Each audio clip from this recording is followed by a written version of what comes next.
Number 3. Salvage Tagging. During a mission, Shepard can tag whatever he finds, even insert a hacking code into terminals that they can hack at a later date. This has profound changes as you may be stealing. This works with the PR system. Gameplay is smoother and doesn't break the pace, meaning you're not hacking a terminal while in the middle of battle. Who you assign as your tech expert role can improve the efficiency of plot point locked door hacks and the payoff of such salvage. All tagged salvage is acquired after the mission.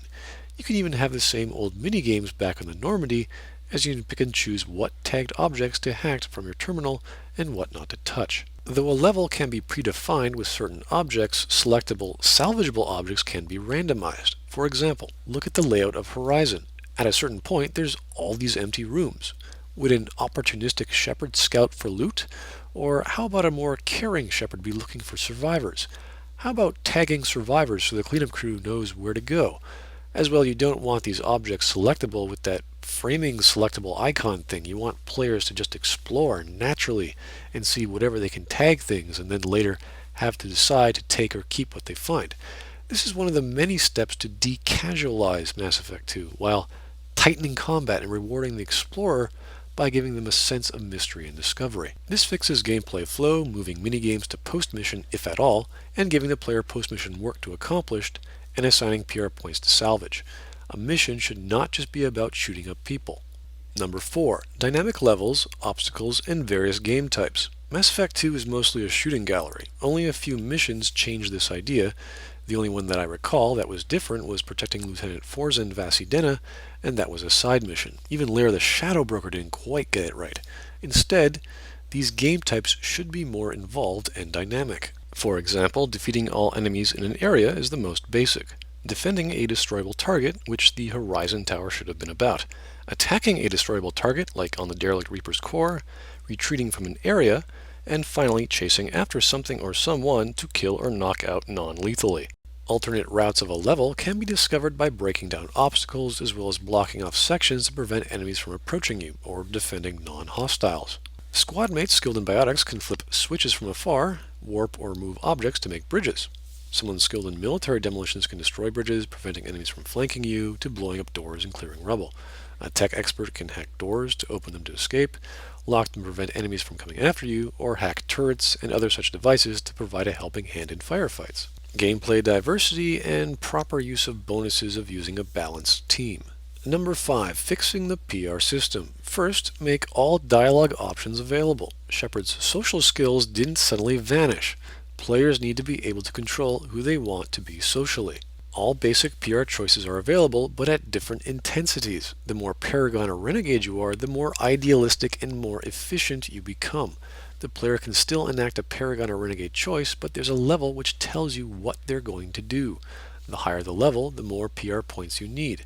I'd say no more than 3 levels of intensity, and thus 3 options. This is the difference between simple action of pulling out your gun and shooting someone in the arm, or pulling your gun and shooting them in the head. The other inclusion is to have class-based interrupts. Everyone loves the Mass Effect 2's interrupt system, but it's generic. That is, it says nothing of the player's choice as playing Shepard. Thus, if you choose a biotic class and use an interrupt, you disable someone with your biotics or give them biotic punch. If you choose a tech class, you'd hack them or disable their weapon, and if you're more physical, well, you'd pull out your gun. This might get a bit confusing for the 3 hybrid classes, but then we just have a second interrupt icon for those. So physical biotic and tech Paragon prompts and physical biotic and tech Renegade prompts. In fact, there's no reason the bottom right of the screen is Paragon and the left is Renegade. When a Paragon option pops up, you get the left and right to be one of your 2 class prompts. If you're one of the 3 pure classes, then you only get that 1 interrupt option. Another problem with Paragon and Renegade is it's usually a big joke. Hell, just listen to the Paragon ending choices. Shepard ends up being a holier-than-thou, overpolite goody-two-shoes or a giant mean jackass. Why can't they simply mean idealism versus pragmatism? The Paragon holds certain ideals based on the context of the situation, usually due to dialogue or due process. The Renegade finds the fastest and most efficient solution. That's all it has to be. Making him a stupid idealist or massive prick is dumb. The other problem is the concept of notoriety. That is, one should be awarded points to PR if the PR actions can be made public. Thus, big choices that affect many people or future meetings with people will know that you punched a reporter, talked to them properly, or just told them off. There should also be species sensitivity to certain Paragon and Renegade choices. For example, Batarians, Vorcha, and Krogans might be resilient to Paragon choices because they make you sound weak, whereas the Quarians might be resilient to Renegade choices because they're sociable, friendly people. The fate of the Council from Mass Effect 1 might change the opinion of humans so that every Paragon and Renegade choice could be naturally resilient to the Council races, so the Asari, Turian, and Salarians, especially when they recognize you as Shepard. Aside from player customization, this properly showcases the concept of notoriety and a society with cultural, social norms and is aware that Shepard exists. The mercenary groups, the Blue Suns, the Eclipse, had nothing to do with anything. They were all interchangeably meaningless opponents to kill. Let's imagine that after the Battle of the Citadel, all Citadel races formed new factions to deal with the rise in hostilities, thus changing them to factions with agendas which represent various civilization governments.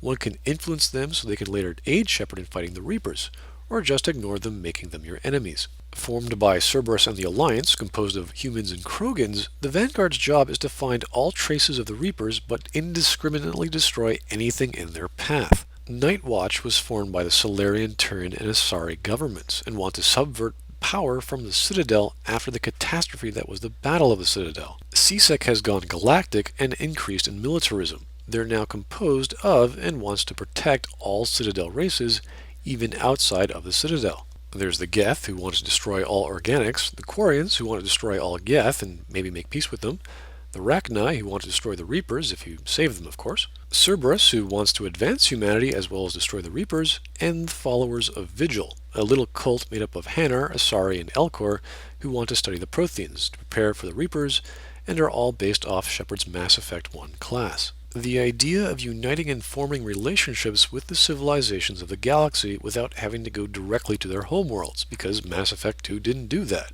so I don't want to rewrite and add too much. It also makes potential friends and enemies be more plot relevant. Number 7, the goal mission checklist. In order to involve one's choices affecting how the plot progresses, Shepard needs a suicide mission plan. This tells the player what they need to do next, or at least focus their efforts. Thus, the intel on the suicide mission has been collected early in the story.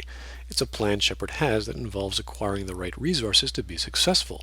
This involves getting specialist squad mates and explaining why we need a scientist, a tech expert, and all the equipment, weapons, and upgrades to pull off the mission before the mission takes place.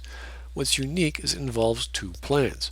Are you going to try and capture the collector base or destroy it? It specifically shows us that the collectors are just housed in one spaceship which docks with one base among some other interesting structures. It's obviously less interesting than having a fleet of ships and several planets, but again, I'm working with Mass Effect 2. This clarifies the story, gives the player control and understanding over events and intent on the plot, and guidance on what to pick up next, how to upgrade your ship, which faction to join up with you, and why. Number 8, the Intel economy. Now that we've told the player Intel is key, and since Mass Effect 2's primary theme is on team building, getting prepared and getting the various factions and civilizations to help you fight the Reapers, well, you're going to need some good intelligence. Similar to having an inventory, you'll be able to go over a list of intel that may be useful to your mission, or it could be valuable to other groups to coerce them in working with you. Intel can be gained from finding it on missions, buying and trading it from the various information brokers, and after gaining a faction support. Some has to be decrypted, some encrypted, and some factions want to have the only copy for themselves. They'll trade for credits, minerals, weapons, armor, weapon and armor mods and upgrades, and of course, other intel. Some intel could be plot specific, and some could just be used to turn a profit. Got too much palladium? Trade for that intel on the whereabouts of a rumored weapon upgrade. There's a whole bunch of intel people, but it would make sense you'd be dealing with Gianna Parasini, who might give you a discount if you were nice to her, Ish, Miranda, Anderson, Hackett, Morden, Liara, the factions, and maybe even the Shadow Broker. This allows players the ability not only to impact the main plot through subplots, but to gain resources and credits that would help them in their journey instead of, well, planet scanning. To allow diversity in the kinds of technology you're finding and thus the upgrades you can create, to allow Shepard to discover information about the Protheans, Reapers, Collectors, and Geth, and to increase the hostility between the factions, relics will be a key goal of many factions and Shepard's development. They simply need to be acquired and studied. All relics, save Prothean, will be stored on the Normandy. In fact, Shepard's development is purely optional and exists only within the subplots or the N7 missions, allowing you to grow and upgrade Shepard as much as you like, depending on the various relics you find.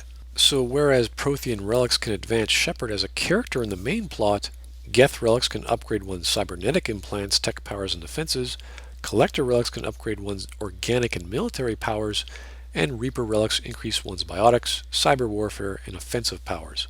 This is primarily character and plot development, an actual avenue for the player to learn about the plot and overarching plot through the various visions and give motivation to the factions to either work together with you or be enemies. Number 10, the Camaraderie System. Okay, so we've got the right intel, we've chosen our suicide mission plan, we have the resources, some relics, new tech, upgrades, awesome weapon and armor mods, but what about our team? Since the concept of getting people on a suicide mission is part of the main theme, making them put their lives in your hands is a key conflict. Squad mates learn to work with each other. This is done all by having them in your squad during missions, as well as having them work together on ship roles. Whether or not two people will get along is irrelevant so long as they respect each other's behavior and follow orders. Thus, certain events will occur between two people. This could happen during plot points, after a firefight, or just when Shepard's touring the ship. Of course, that doesn't stop having events between 3 or more people, since every single squad mate should be plot integral, and thus you won't only have scenes with Jacob, Miranda, and Morden. Getting proper camaraderie between squad mates is essential and plot integral to certain parts of the game. After a certain point, you'll discover that they have a mutual level of respect achieved, so mixing up your squad and having people work together is a very good idea. This provides a diverse, interactive look at the relationships between the squad mates on the ship and on missions. Some might not like each other, and some might respect each other more, but a well-formed relationship between squad mates will impact the suicide mission. Number 11, the favor system. So the focus of the story is the plot, which is to stop the bad guys, and in Mass Effect 2 that's the Collectors, but what about the overarching plot? That's to stop the Reapers, so how do we go about doing that? Well, alongside the factions and being able to have them on your side, you'll be able to conduct actions and do missions in a certain way that will allow factions to like or dislike you more. This also works with the various civilizations like the Quarians and the Rachni. So rescuing a bunch of Quarians would obviously favor the Quarians, but that might not involve making an enemy of, let's say, Nightwatch because you killed them to get to the Quarians. Think of this as a list of secondary objectives on a mission. For example, Cerberus wants you to put human interests first. So their secondary objective on a mission would be not to kill humans, because putting humans first is one of their philosophies. Well, maybe not in the first game.